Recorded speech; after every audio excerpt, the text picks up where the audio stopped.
لا کۆتە یاری هەفتەی سیوێکی خولیێستێرەکانی عێراق و کلاسیکۆ قووەت جەویە و زەورا لەسەر یاریگەی مەدینەی نێودەوڵەتی بێگەیشتن. بۆ یەکەم جار لە مێژووی عێراق کامێرەی جاجاڵۆکەیی بەکارهێنرا. یاریەکەش لە بەشێکی زۆری میدیا عەرەبیە دیارەکان بە شێوەی ڕاستەوخۆ گواسترایەوە.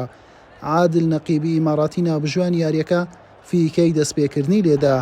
لە نیوە یەکەم بەهۆی هەستیاری بارودۆخی هەردوو تیب لە ڕیزبەن کەمترین مەترسی کەوتە سەر گۆڵی هەردوو تیب. دەرفەتێکی ڕاستەقینە دروست نەکرا تاوەکو گۆڵی لێوە بەرهەم بێت. خافێر تیباس سەرۆکی ڕێکخراوی لالیگا ئامادەی یاریەکە بوو. لە نیوەی دۆم و لە خولەکی 64 حەسەن عەبدولکەریم با لێدانی ڕاستەخۆ بربەستی یەکسانی شکاند و نەورەسەکانی با گۆڵی یەکەم پێشخست. ويسجل هدفا في غاية الروعة وفي غاية الجمال.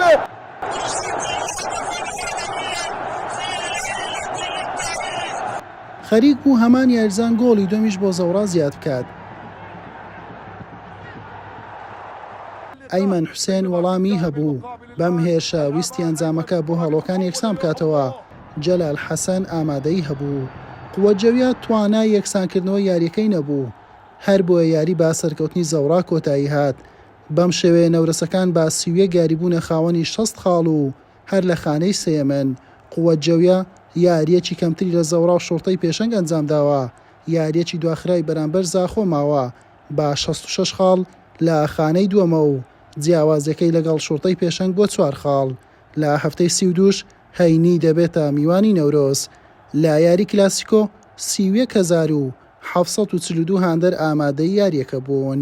حوسێن محەممەد، کەناڵی پێم.